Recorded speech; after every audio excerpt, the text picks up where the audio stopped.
कि कोई मेरे नाम का यूज करके मेरा कोई बहरूपिया घूम रहा है। फिर वो आइजक को एक जंगल झाड़ी के पास लेकर आ जाता है और उसे जमीन पर रखते हुए कहता है, आप यहीं पे मेरा इंतजार कीजिए, मैं जल्द ही वापस आ जाऊंगा। और वो आइजक के आसपास एक प्रोटेक्शन बैरियर लगा देता है। फिर आइजक सोचने लगता है, क्या ये एक प्रोटेक्शन बैरियर है? अगर पहले की बात करें तो हाई रैंकिंग डीमन भी इसे नहीं तोड़ सकते। सच में ये काफी स्ट्रॉन्ग है, कोई भी बाहर से अंदर नहीं आ सकता, इसके मतलब इसे अंदर से भी नहीं तोड़ा जा सकता। फिर आइजक अपने आंख बंद करते हुए सोचने लगता है, अगर ऐसी बात है तो desire to survive activate magic release. मेरी आवाज को सुनो। भले ही मैंने उसे मैजिक से बनाया था, लेकिन उसके अंदर अपना दिमाग था, विस्पर, जो मुझे देख रहा है। फिर तभी हमें एक इविल से शैडो को दिखाया जाता है और इसका नाम विस्पर होता है और वो वहाँ पे समन हो जाता है और वो कहता है, मेरे वेनरेबल लॉर्ड, मेरे मास्टर। फिर आइजक अपने हाथ से उसके मुंह को बंद करते हुए कहता है, हाँ हाँ, हमें मिले हुए काफी लंबा समय हो गया, लेकिन तुम्हें अभी चुप रहना पड़ेगा, नहीं तो हम पकड़े जाएंगे। फिर विस्पर कहता है, मुझे लगा नहीं था कि मैं कभी आपको दोबारा देख पाऊंगा। फिर आइजक कहता है, मुझे भी सचमुच ऐसे लग रहा था कि मैं खत्म हो गया हूँ। फिर आइजक विस्पर को देखते हुए सोचने लगता है, हालांकि वो डिटेक्शन स्पेल है, फिर भी उसके अंदर अपना दिमाग है। मैंने उसे इसलिए बनाया था क्योंकि डिटेक्शन स्पेल को यूज करना और रिजल्ट को मैनुअली एनालाइज करना काफी बड़ा सिर दर्द था।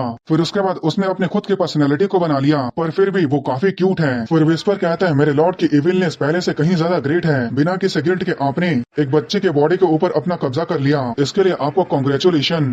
फिर वो उसके आसपास गोल गोल घूमने लगता है और कहता है, लेकिन उन कमीने गॉड्स की हिम्मत कैसे हुई आपके साथ ऐसा करने की? मेरे मास्टर चाहे कितने भी बुरे क्यों ना हो, लेकिन उनकी हिम्मत कैसे हुई इस छोटे से कमजोर बच्चे के अंदर आपको डालने की? फिर आइजक कहता है, अब बस करो, जाओ और आसपास के छुपे हुए एनिमी का पता लगाओ। फिर विस्पर कहता है, ठीक है मेरे लॉर्ड, मैं जाता हूँ और 100 मीटर रेडियस के अंदर आए सभी आसपास के एनिमी को सर्च करके आता हूँ। फिर विस्पर कहता है, यहाँ पर 88 एनिमीज है और वो सभी मॉन्स्टर है, लेकिन वो मेरे मास्टर के पैरों के धूल के बराबर भी नहीं है। फिर आइजक सोचने लगता है, क्या 88, क्या वो लोग वॉर करने का प्लान बना रहे हैं? अगर टेरिटरी की सिक्योरिटी और भी ज्यादा स्ट्रांग हो गई और बढ़ गई तो मुझे अपने सबऑर्डिनेट को बुलाने में काफी ज्यादा मुश्किलों का सामना करना पड़ सकता है। अगर ऐसे ही चलता रहा तो मैं हाउस जोशुआ के हाथों पकड़े जाने से पहले ही मारा जाऊंगा, भले इसमें मेरा पूरा माना क्यों ना लग जाए, मुझे इनसे खुद ही निपटना होगा। फिर विस्पर कहता है, अब 51 एनिमी बचे हुए हैं, एनिमी का नंबर बहुत जल्दी जल्दी कम होते जा रहा है, अब सिर्फ 31 एनिमी बचे हैं। फिर आइजक कहता है, आखिर वो लोग इतना जल्दी खत्म कैसे होते जा रहे हैं? फिर विस्पर कहता है, अब सिर्फ 13 एनिमी बचे हुए हैं। फिर एक नाइट रिलाई को कहता है, यंग मास्टर, ऐसे लगता है कि कोई बहुत ही तेजी से हमारी तरफ आ रहा है। फिर रिलाई कहता है, सभी लोग डिफेंसिव फॉर्मेशन में आ जाओ। फिर विस्पर कहता है, अभी मात्र सिर्फ 4 एनिमी बचे हुए हैं। फिर एक डीमन कहता है, आखिरकार तुम यहाँ आ गए, तो चलो साथ मिलकर आज सेंट को खत्म कर देते हैं। पर वो उसके आगे कुछ और बोल पाता,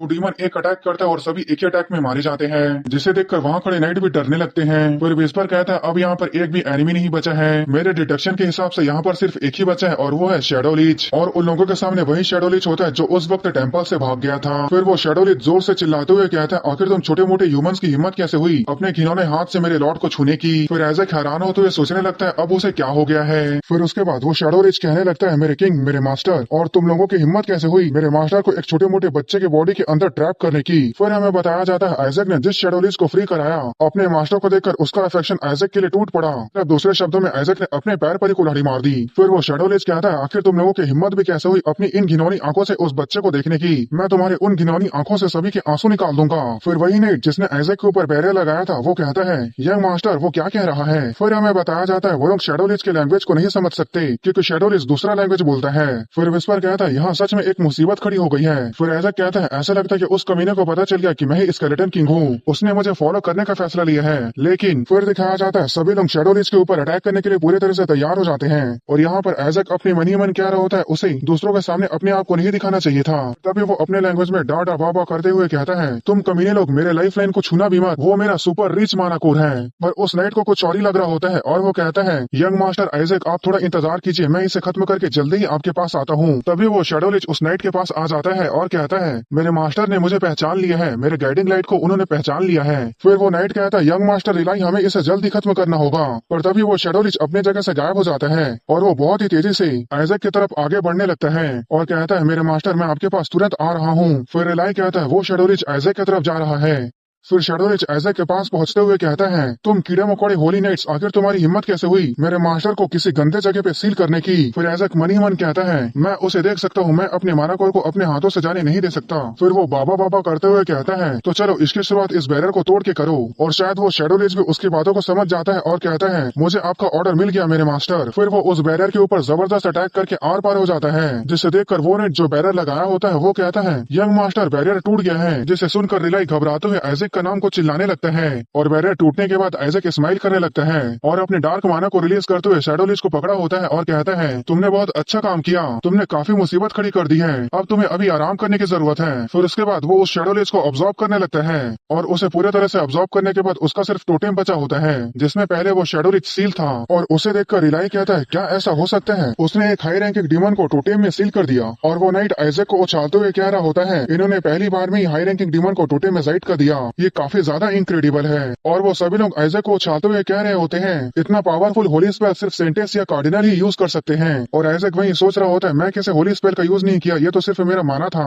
फिर रिलाई कहता है ये डेफिनेटली टोटेमाइजेशन का होली स्पेल था, लेकिन इतना ज्यादा हाई लेवल होली स्पेल का यूज करने के बावजूद भी मैं उसके अंदर से होली पावर महसूस नहीं कर पा रहा हूँ। फिर वो नाइट कहता है आप इसे जानते हैं, ये एक ऐसा चीज है जिसकी असली कीमत हमें इमरजेंसी सिचुएशन के वक्त ही पता चलता है। और वो शैडो लीच भी पहले यंग मास्टर आइजक की तरफ दौड़ा, मुझे पूरे यकीन है कि शैडो लीच को भी खतरा महसूस हुआ होगा, इसलिए वो यंग मास्टर आइजक को पहले खत्म करना चाहता था। हमारे यंग मास्टर आइजक अमेजिंग है, मुझे पक्का यकीन है कि हमारे यंग मास्टर ही सेंट बनेंगे। फिर रिलाई सोचने लगता है उसने कुछ भी गलत नहीं कहा, तो वो सबसे पहले उस बच्चे को मारने की कोशिश करता है। भले ही वो एक सेंट नहीं है, लेकिन उस बच्चे के अंदर कुछ तो ऐसा है जो काफी ज्यादा स्पेशल है। लेकिन वही बच्चा क्यों होना चाहिए था? स्केलेटन किंग के कर्ज की वजह से जोशुआ का वो बच्चा खुद ब खुद जल्द ही मारा जाएगा। फिर वो नाइट कहता है मैं उज़रे ऑफ ऑर्डर का कैप्टन मान के मैं ये शपथ लेता हूँ कि मैं आइजक को फ्यूचर में प्रोटेक्ट करूंगा, जो हाउस जोशुआ का फ्यूचर बनेगा। उसके बाद सुनकर रिलाई हैरान हो जाता है। फिर उसके बाद वो इस्माइल करने लगता है और कहता है ये देखना काफी बचकाना है, मैं स्केलेटन किंग के कर्ज से डर रहा था, लेकिन मैं ये भूल गया कि ये बच्चा जोशुआ के नाम के साथ बड़ा होगा और जोशुआ का नाम रोशन करेगा। फिर वो आइजक को अपने दोनों हाथों से पकड़ के उसे उठा लेते हैं और कहते हैं चलो घर चले आइजक, तुम्हारे अंकल तुम्हें बहुत सारी चीजें सिखाएंगे, तुम्हारे पास एक ग्रेट टैलेंट है, इसलिए मैं तुम्हें एक इनक्रेडिबल होली नाइट के तौर पे बड़ा करूंगा। फिर आइजक अपने मन ही मन कहता है मुझे कोई दिक्कत नहीं है, बस मुझे अपनी बॉडी वापस दे देना। फिर रिलाई कहता है भले ही तुम ज्यादा दिन नहीं जियोगे, लेकिन मैं तुम्हें बचाने की पूरी कोशिश करूंगा, चाहे इसके बदले मुझे कोई भी कीमत चुकानी पड़े। और इस बात को सुनकर तो आइजक के तोते उड़ गए होते हैं। फिर रिलाई काफी खुश होते हुए कहता है तुम्हारा नाम इस कॉन्टिनेंट में काफी ज्यादा दूर दूर तक फैलेगा। फिर आइजक डाटा डाटा करते हुए अपने लैंग्वेज में कहता है एक सेकंड के लिए रुको, मैंने ऐसा सुना कि तुमने मुझे कुछ बहुत ही डिस्टर्बिंग बात कही है। पर रिलाई कुछ और ही समझने लगता है और कहता है मैं जानता था कि तुम्हें ये पसंद आएगा। फिर रिलाई कहता है एक बार जब हम घर पहुंच जाएंगे तो तुम्हारे अंकल तुम्हें उस बेइज्जत स्केलेटन किंग को कर्ज देना सिखाएंगे। उसकी बातें सुनकर आइजक मन ही मन कहता है तुम भाड़ में जाओ जोशुआ के कमीने। फिर हमें दिखाया जाता है आखिरकार वो लोग डूचे में हाउस जोशुआ में पहुंच गए होते हैं और यहाँ का नजारा काफी अच्छा लग रहा था।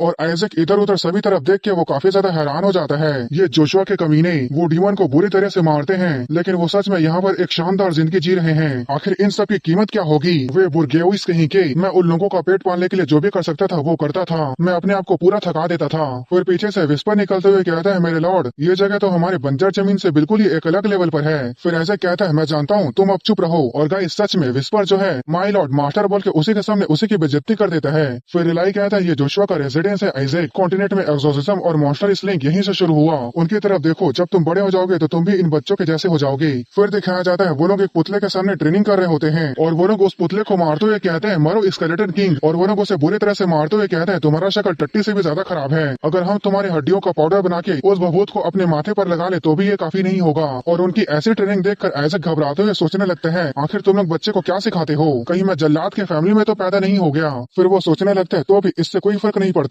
मैं होली एम्पायर में हूँ, अगर मैं अपनी ताकत को फिर से वापस पा लिया तो मैं एम्पायर को जिंदा जला दूंगा और इस एम्पायर को आइजक एम्पायर बनाऊंगा। फिर विस्पर कहता है आप जैसे स्केलेटन किंग मात्र बच्चों की ट्रेनिंग से नाराज कैसे हो सकता है। फिर आइजक कहता है अपनी बकवास बंद करो और आसपास जाके चेक करो। फिर विस्पर कहता है जैसे आपका ऑर्डर मेरे मास्टर। फिर थोड़ी देर बाद दिखाया जाता है जहाँ आइजक कहता है क्या इतने सारे मानाकोर हैं, ये दर्जन से भी ज्यादा है। फिर विस्पर कहता है ये मेरा पहली बार है जब मैंने इतने सारे मानाकोर को एक साथ देखा है, आखिर उन्होंने कितने हाई रैंकिंग डीमंस को मारा होगा। फिर तभी कैरेज उस रेजिडेंस के सामने रुक जाता है और कैरेज वाला कहता है हम पहुंच गए हैं यंग मास्टर। फिर रिलाई कहता है मेरे रूम को तैयार करो, मैं आइजक के साथ रहूंगा, पर उसके सामने खड़ा सर्वेंट हिचकिचा रहा होता है। फिर वो सर्वेंट कहता है मुझे माफ कर दीजिए यंग मास्टर रिलाई, लेकिन हमें ऑर्डर मिला है कि हमें यंग मास्टर आइजक को एनेक्स में लेके जाना होगा। फिर रिलाई कहता है एनेक्स, लेकिन क्यों? फिर वो सर्वेंट कहता है फिफ्थ यंग मास्टर ने कहा है कि यंग मास्टर आइजक को कभी भी मेन बिल्डिंग में नहीं लाया जाए। और उनकी बातें सुनकर आइजक सोचने लगता है अब कौन सी दिक्कत खड़ी हो गई। फिर रिलाई कहता है क्या वो आइजक को कर्स वाली जगह पे भेज के इसे मारना चाहता है। उनकी बातें सुनकर आइजक सोचने लगता है मुझे पूरा यकीन हैं इनकी फैमिली काफी ग्रेट हुआ करती थी। मुझे ये तब से पता है जब मैं एक नॉर्मल डीमन हुआ करता था।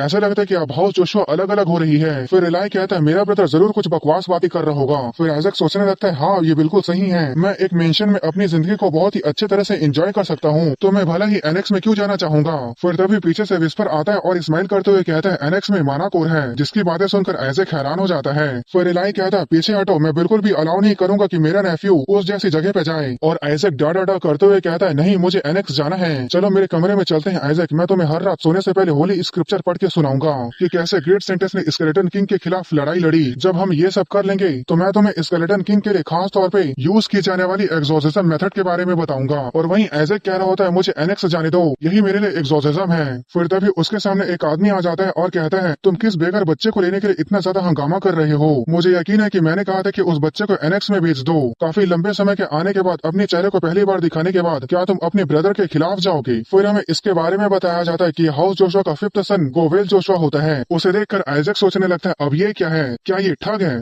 फिर उसके बाद गोवेल कहता है इसे नीचे रखो, मैं इसे एनेक्स भेज दूंगा। फिर रिलाई कहता है क्या तुम मजाक कर रहे हो, ये बच्चा जोशुआ का डिसेंडेंट है, उसे एनेक्स में भेजने का कोई मतलब नहीं बनता, एक ऐसी जगह जहां हमने पास्ट में लोगों को भेजना एक्साइल कर दिया था। और गोवेल को देखकर आइजैक भी सोचने लगता है ये उन लोगों में से एक है जो मेरा स्वागत नहीं करते। फिर रिलाई कहता है मैंने इस बच्चे को अपने रूम में स्केलेटन किंग के एक्सोर्सिज्म की कहानी सुनाई है। फिर उसके बाद गोवेल आइजैक के चेहरे को छूने लगता है, जिसके वजह से आइजैक गुस्सा होकर सोचने लगता है अपने गंदे हाथ मेरे ऊपर से हटाओ और मुझे नीचे उतारकर एनेक्स भेज दो। फिर उसके बाद गोवेल कहता है आखिर तुम्हें ये बच्चे का स्केलेटन कहाँ से मिला और तुम क्या कह रहे हो जोशुआ का डिसेंडेंट, ये क्या बकवास है। उसकी बातें सुनकर आइजैक गुस्से से सोचने लगता है वो मुझे एनेक्स भेजने के लिए इतना बेताब है, ये मुझे अच्छा लगा, लेकिन उस कमीने के साथ क्या दिक्कत है, वो बार बार मेरी बेइज्जती क्यों कर रहा है, क्या वो उन पृष्ठ लोगों का मेंबर है या कोई डिलिकेंट या अपराधी है जो अपनी दुश्मनी मुझ पर उतार रहा है। खैर जो भी हो, मुझे बस एनेक्स जाके अपने माना कोर को अब्सॉर्ब करना है। फिर उसके बाद रिलाई कहता है तुम्हें क्या लगता है कि मैं नहीं जानता कि तुम आखिर इस बच्चे को एनेक्स क्यों भेजना चाहते हो, तुम चाहते हो कि लोग ये सोचे कि ये बच्चा कस्ड है क्योंकि तुम इसे कॉन्टेंशन से बाहर करना चाहते हो।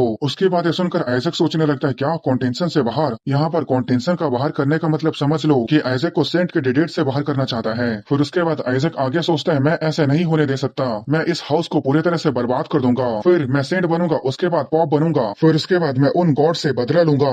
फिर उसके बाद गोवेल कहता है क्या तुम चाहते हो कि लोग ऐसा सोचे कि मॉन्स्टर इस बच्चे को लेने आया था और हो सकता है कि ये बच्चा पहले से ही कस्ड हो। फिर उसके बगल वाले रिलाई के नाइट कहते हैं नहीं ये बात गलत है, यंग मास्टर आइजैक ने उस डीमन को भगाने में हमारा साथ दिया था, ये फैक्ट है कि डीमन ने सबसे पहले यंग मास्टर आइजैक के ऊपर अटैक किया था, इससे पता चलता है कि यंग मास्टर कितना ज्यादा इंपॉर्टेंट है। फिर दूसरा नाइट कहता है बिल्कुल सही, उनके पास सेंट जैसी होली पावर है। फिर गोवेल हंसते हुए कहता है तुम्हारी बातें सुनकर तो मेरे आंखों में आंसू आ गए, तुम लोग इस कचरे के ढेर को ढकने में कितना ज्यादा मेहनत कर रहे हो और तुम लोग मेरे साथ बिल्कुल भी खिलवाड़ नहीं कर सकते, अगर तुम इसे अगला सेंट कहना चाहते हो तो मुझे इसकी पावर दिखाओ। उसकी बातें सुनकर विस्पर कहता है मास्टर क्यों ना आप उसे एक मीटोरेट समन कर दिखाओ। फिर आइजैक कहता है मीटोरेट, ये तुम क्या बकवास कर रहे हो। फिर उसके बाद गोवेल कहता है अगर तुम अपने आप को सेंट कहना चाहते हो तो ये तुम पीछे की तरफ ट्री देख रहे हो, ये हमारे हाउस होल्ड का सिंबल है, तो क्यों ना तुम इसे रिवाइव कर दिखाओ, ये हमारे लॉर्ड को काफी पसंद है, ये होली ट्री डीमन के डार्क माना के कारण मर गया है, तो अगर तुम सेंट बनने के लायक हो तब तो तुम इसे आसानी से रिवाइव कर सकते हो, क्यों मैं सही कह रहा हूँ ना, अगर तुम एक सेंट कैंडिडेट हो तो इसे साबित करके दिखाओ। फिर रिलाई कहता है क्या तुम अभी अपने आप को सुन भी पा रहे हो। फिर आइजैक सोचने लगता है मेलिसा तुम फाइट करने में काफी ज्यादा अच्छी हो,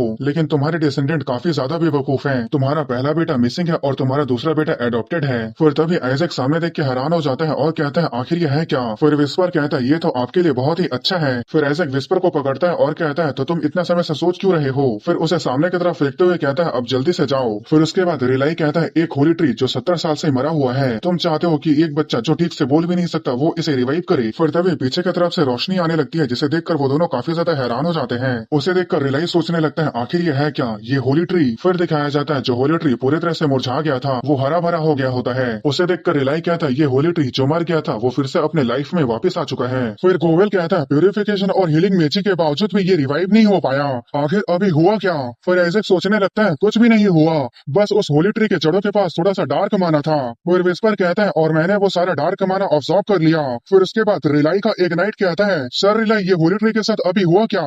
क्या आपने कुछ किया? फिर रिलाई कहता है मैंने अभी कुछ भी नहीं किया। फिर वो नाइट हैरान होते हुए कहता है तो क्या? फिर उसके बाद आइजक डा बोलते हुए अपने लैंग्वेज में कहता है वो सब डार्क बना था, ऐसे ही पड़े पड़े उन सब की बर्बादी हो जाती। फिर वेस्पर कहते हैं तो क्या आप चाहते हैं मैं इसे उगल दूं? फिर उसके बाद रिलाई के नाइट चिल्लाते हुए कहता है लॉर्ड आइजक ने ये कर दिया। उसे देखकर गोवेल कहता है तुम पागल कमीने, इस हाउस में कोई भी ऐसा नहीं है जो इस ट्री को रिवाइव कर पाया, तो एक छोटा सा बच्चा ये सोली ट्री को कैसे रिवाइव कर सकता है? जरूर कोई ना कोई इसका मदद किया होगा। पर वहाँ कोई भी गोवल की बातों पे ध्यान नहीं दे रहा होता है और वहाँ सभी लोग आइजक को उछालते हुए कहते हैं जैसे कि यंग मास्टर आइजक से उम्मीद थी। पहले उन्होंने एग्जॉर्सिज्म किया, फिर प्यूरिफिकेशन किया। फिर गोवेल कहता है तुमने जरूर किया होगा। फिर रिलाई कहता है तुम किस बारे में बात कर रहे हो? फिर उसके बाद गोवेल रिलाई का कॉलर पकड़ते हुए गुस्से से कहता है तुमने सेंटेंस की मदद ली है और उसके बाद तुमने ऐसा दिखाया कि ये सब उस कचरे बच्चे ने किया है। फिर रिलाई कहता है तुम किस बारे में बात कर रहे हो? फिर गोवेल कहता है मेरे सामने ये फालतू की चालें चलना बंद करो। फिर रिलाई कहता है तो तुम ही बताओ मैं मिसिंग सेंटेंस से कैसे मिल सकता हूँ? उनकी लड़ाई को देखकर आइजक सोचने लगता है मेलिसा तुम्हें पहले अपने हाउस की तरफ ध्यान देना चाहिए, ना कि डीमन को मारने की तरफ। तुम्हारे घर में काफी गंदगी है। ये सो कॉल्ड ब्रदर बिल्कुल भी मेलिसा के जैसे नहीं दिखता,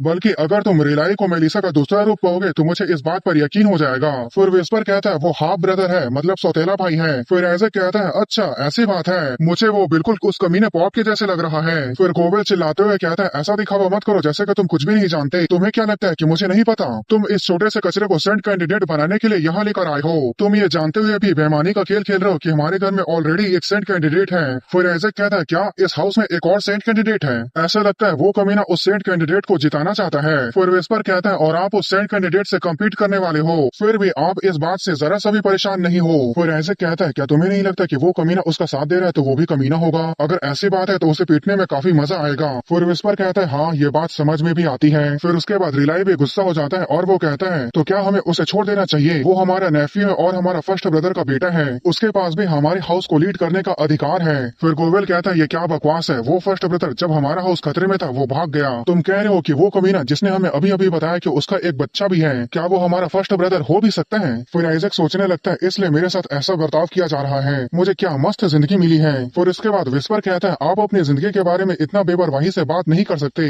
फिर गोवेल कहता है मुझे लगता है वो कमीना अभी भी एक सेंटेंस का बेटा है, वो उस सेंटेंस का बेटा है जिसमें सेंटेंस का हाफ ब्लड है जिसे हम बाहर से लेकर आए हैं, लेकिन फिर भी वो सेंटेंस है। हम सच में पूरे यकीन से नहीं कह सकते कि वो हमारे फर्स्ट ब्रदर का बेटा है या नहीं। मुझे लग रहा है उसका चेहरा ठीक उस औरत की तरह है। अगर इससे हमारे हाउस को मदद मिलती है तो मुझे लगता है हम उसे बेचकर अपने ब्लड लाइन को आगे बढ़ा सकते हैं। पर वो उसके आगे कुछ बोल पाता तभी रिलाई का एक जबरदस्त पंच उसके चेहरे पर पड़ता है। फिर गोवेल अपने सूजे हुए चेहरे के साथ कहता है तुम पागल कमीने, तुमने अभी मुझे क्यों मारा? फिर रिलाई कहता है तुम्हें क्या लगता है कि तुम ऐसी बकवास करने के बाद यहाँ से बच निकलोगे? और उन्हें देख के आइजक सोच रहा होता है ब्रदर हमेशा फाइट करते ही बड़े होते हैं, पर फिर भी तुम्हारा शुक्रिया, तुम्हारे वजह से मुझे काफी यूजफुल इन्फॉर्मेशन मिली। फिर दिखाया जाता है रिलाई गोवेल को बुरी तरह से पीट रहा होता है और उसके नाइट उसे रोक रहे होते हैं। उसे देखकर आइजक एक किविल स्माइल करते हुए सोचने लगता है ये सच में काफी अच्छा है कि इस हाउस की गंदगी साफ हो रही है, ये मेरे लिए ही अच्छा है। ऐसे में मुझे इस हाउस के ऊपर कब्जा करने में आसानी होगी। अब ये हाउस पहले ही बर्बाद हो चुकी है। फिर विस्पर कहता है जरा सोचिए अगर ये हाउस सच में पूरा बर्बाद हो जाए तो क्या इसके साथ आप भी बर्बाद नहीं हो जाओगे?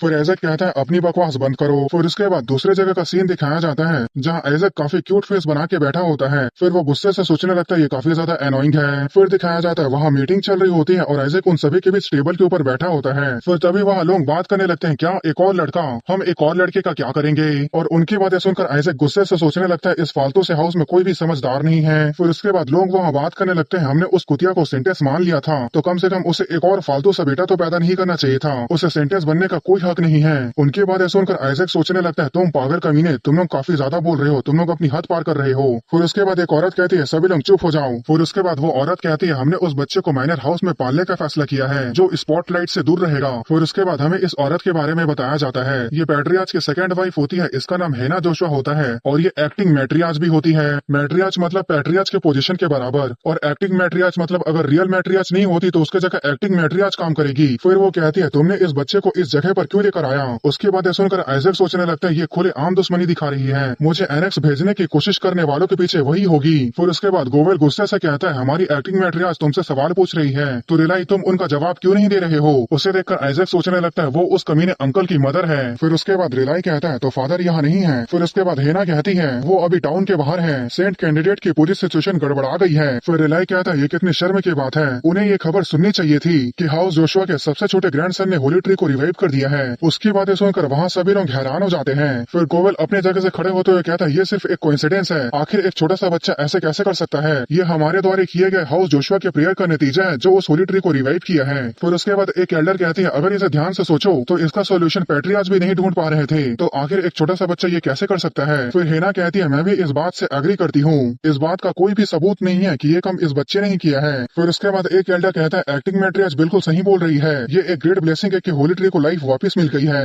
उनके बाद सुनकर आइजैक कहता है देखो बेवकूफ लोगों, तुम लोगों को प्रूफ चाहिए ना तो इसे ध्यान से देखो। फिर उसके बाद सभी लोग सामने की तरफ देख के हैरान हो जाते हैं। फिर दिखाया जाता है आइजैक अपने हाथ को आगे करता है जिसकी वजह से उसके सामने एक क्रिस्टल जैसी चीज अपेयर हो जाती है और उसमें से काफी रोशनी निकल रहा होता है, जिसे देखकर वहाँ खड़े सभी के सभी एल्डर हैरान हो जाते हैं। और आइजैक डा बोलते हुए अपने लैंग्वेज में कह रहा होता है देखो कमीने लोगों, इसे गौर से देखो, ये रहा प्रूफ। फिर उसके बाद एल्डर आपस में बात करने लगते हैं और वो कहते हैं ऐसा लगता है कि आइजैक ने उस डार्क माना को खत्म कर दिया जो उस होली ट्री को खा रही थी। फिर एक एल्डर हैरान होते हुए कहता है मुझे पता था उस होली ट्री में डार्क माना है, लेकिन इस पर यकीन करना काफी मुश्किल है कि एक पैदा हुए बच्चे ने उसे हटा दिया। फिर दूसरा एल्डर कहता है इसे एक्सप्लेन करना मुश्किल है, लेकिन यहाँ तक कि इस बच्चे ने उस माना के फिजिकल फॉर्म को भी बना दिया है। फिर एक एल्डर कहता है एक्सोर्सिज्म काम कर सकता है, लेकिन ये मेथड काफी ज्यादा मुश्किल है, अगर जरा सा भी गड़बड़ी होती तो होली ट्री पूरी तरह से मर सकता था। यही कारण है कि पैट्रियार्च ने एक स्टेबल प्यूरिफिकेशन मेथड चुनने का फैसला किया। उसके बाद सुनकर गोवेल काफी हैरान परेशान होते हुए सोचने लगता है आखिर ये लोग क्या बकवास कर रहे हैं, ऐसा हो ही नहीं सकता कि एक पैदा हुआ बच्चा कुछ ऐसा कर सकता है।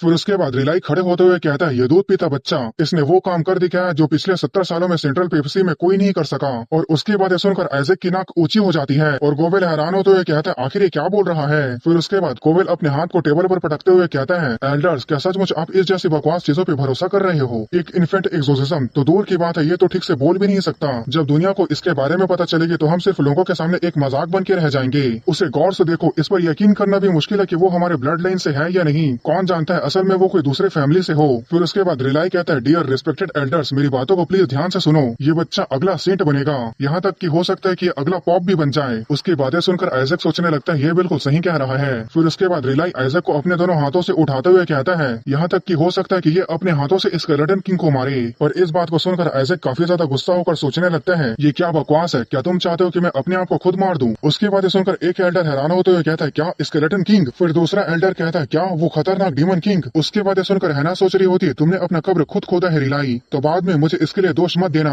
फिर उसके बाद हैना कहती है अगर तुम इतना ज्यादा कॉन्फिडेंट हो तो क्यों ना एक टेस्ट लिया जाए। फिर वो कहती है मैं डिवाइन रेलिक स्टोरेज को यूज करने का रिक्वेस्ट करती हूँ। फिर उसके बाद होली हाईलैंड एम्पायर के नॉर्थ वेस्टर्न रीजन के डार्क फॉरेस्ट का सीन दिखाया जाता है। फिर उसके बाद एक डीमन के गले के ऊपर अटैक दिखाया जाता है। फिर उस अटैक करने वाले आदमी को दिखाया जाता है जो वहाँ पर के डीमन को मार रहा था। फिर उसके बाद वो आदमी कहता है इस जगह पर भी काफी ज्यादा गंदगी थी। फिर उसके पीछे से जो नाइट आ रहा था वो घुटने के बाद बैठ जाता है और कहता है मैं पैट्रियार्च को ग्रीट करता हूँ। फिर उसके बाद उसके सामने खड़ा आदमी मतलब पैट्रियार्च कहता है क्या हुआ है। फिर वो नाइट कहता है डिवाइन रेलिक स्टोरेज को यूज करने का प्रॉक्सी की तरफ से रिक्वेस्ट आया है। फिर पैट्रियार्च कहता है मैंने तुमसे कहा था कि सेंटा सिडिस उसे यूज नहीं कर सकती। फिर वो नाइट कहता है ये रिक्वेस्ट सेंटा सिडिस के लिए नहीं है बल्कि आपके ग्रैंडसन ने होली ट्री को रिवाइव कर दिया है, तो प्रॉक्सी की इच्छा है कि वो खुद देखना चाहती है कि वो सेंट के लायक है या नहीं। फिर उसके बाद पैट्रियार्च उस नाइट के सामने आकर कहते हैं आखिर मेरे हाउस होल्ड में सेंट क्यों होगा। फिर उसके बाद हमें बताया जाता है इसका नाम एलाई जोशुआ है और ये जोशुआ हाउस का पैट्रियार्च है। फिर वो कहता है मैं इसकी परमिशन नहीं दे सकता, उस जगह पर सिर्फ सेंटेस ही सर्वाइव कर सकते हैं, उन्हें बेफालतू के कॉन्फ्लिक्ट से बचने के लिए कहो। फिर तभी वहाँ एक पर्सन आते हुए कहती है उन्हें इसे आगे बढ़ाने के लिए कहो। फिर वो कहती है क्या तुमने कहा कि वो आइजैक था। फिर उसके बाद हमें इसके बारे में बताया जाता है कि ये मेलिसा जोशुआ है और ये हाउस जोशुआ की मैट्रियार्च और फॉर्मर सेंटेस है। और मैं आपको बता दूं ये वही है जिसने स्केलेटन किंग के साथ टक्कर की फाइट की है और अभी इसकी उम्र 200 साल से भी ज्यादा हो रही है। फिर वो कहती है जब डिवाइन रेलिक स्टोरेज को ओपन ही किया जा रहा है तो क्यों ना बाकी सेंट और सेंटेस कैंडिडेट को बुला लिया जाए। फिर वो नाइट हैरान होते हुए कहता है मुझे माफ कर दीजिए लेकिन दूसरे हाउसेस के बच्चे रेलिक स्टोरेज से किसी अच्छी चीज को ले लेते हैं तो। फिर मेलिसा कहती है मैं भी यही चाहती हूँ, यहाँ तक कि पिछले जनरेशन के सेंटेसेस भी उस रेलिक स्टोरेज से किसी भी चीज को बाहर नहीं ला पाए। शायद अगर कोई इस लायक है कि वो उस आइटम को बाहर निकाल पाए तो वो इतना ताकतवर बन सकता है कि वो स्केलेटन किंग को हरा सकता है और आखिरकार उसे मार सकता है। तो बेहतर होगा हम इस पर रिवॉर्ड रखें। तो उन्हें बताओ जो रेलिक स्टोरेज में से सबसे अच्छा ट्रेजर निकालेगा उसे ऐसा रिवॉर्ड दिया जाएगा जो पॉप भी नहीं दे सकता। उसे हमारे हाउस जोशुआ की जनरेशनल हेयरलूम मिलेगी, मतलब विरासत मिलेगी, और मैं उसे खुद अपने हाउस होल्ड की सीक्रेट टेक्निक सिखाऊंगी। उनसे कहो कि हम उन्हें और भी बहुत कुछ देंगे। फिर उसके बाद हमें बताया जाता है डिवाइन रेलिक स्टोरेज एक ऐसी जगह है